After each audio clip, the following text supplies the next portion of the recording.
My name is Joe Bongiovanni. I'm the founder of the Cascade Sasquatch Research Organization in Toutle, Washington. And we've been doing Bigfoot research here for about 12 years. It basically all started 12 years ago when I had a sighting of my own. It was with two friends in Gifford Pinchot National Forest and had a Bigfoot run across a road in front of me. I was lucky because I had two witnesses with me. And at that moment, it made me realize that there was more to this than just the folklore. So in the Bigfoot community, there are a lot of very professional people that are looking into this phenomenon from an objective point of view. One would think that there's a lot of crazies out there running around in the woods trying to find something that we don't know anything about and coming up with crazy stories, but they're using the scientific method, they're educated, and are documenting everything in the way it should be documented. So what is it like to work with people in the Bigfoot community? It's outstanding. In my experience over the last decade, the people that I work with are all professionals, they're educated, they're taking an objective view at this phenomenon, using the scientific method and trying to come up with answers as to what is going on here. One of the best people that I've worked with is Dr. Jeff Meldrum out of Idaho State University. Have a lab there.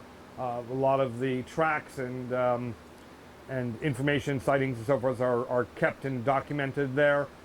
Absolutely wonderful person to work with, highly intelligent, and just an all-around pleasant person to work with and learn from.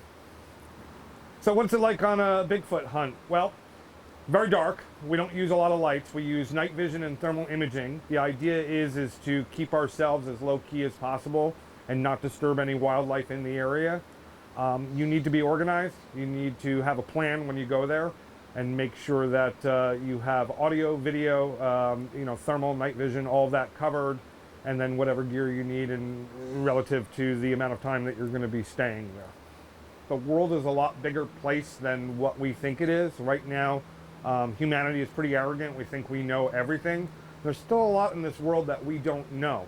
The other thing I can say is that get out, look around your environment.